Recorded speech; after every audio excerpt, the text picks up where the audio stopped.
All right, this is the third part in a three-part series on how augmented matrices can make this easier, which may lead you to think that this isn't actually easier, but to be fair, we haven't actually done any math of our own. All we've done is like learn notation and put it in a calculator. It gave us this little guy right here, which like had a lot of ones, a lot of zeros, and then a couple of random numbers over here. But now we need to backtrack here and make sure that you're like tracking with how special this is. So in our original augmented matrix, this first row represented the coefficients of the x terms. The second row represented the coefficients of the y terms. The third row represented the coefficients of the z terms, and the fourth row represented constants. So each row had a very specific value. We translated a system of equations into a matrix.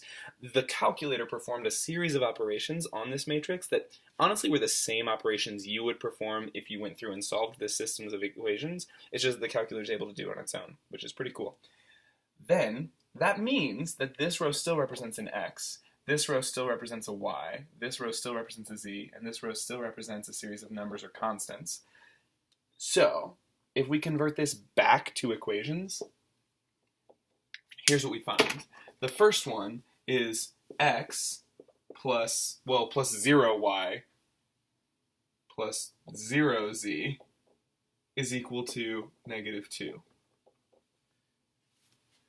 So I could just write that as x equals -2. The second row basically is like 0x plus 1y plus 0z is equal to 5. Well, again, like I could just write that as like y is equal to 5.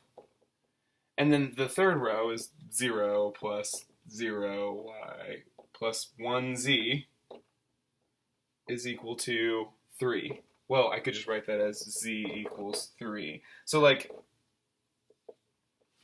by converting it back from an augmented matrix to the equations, it becomes super apparent like what the value of this reduced row echelon form is. It reveals to you instantaneously what values of these variables would make this system of equations true. There are a lot of hiccups you can run into here, and I'm going to run through a couple of like what the challenges you might face could possibly be.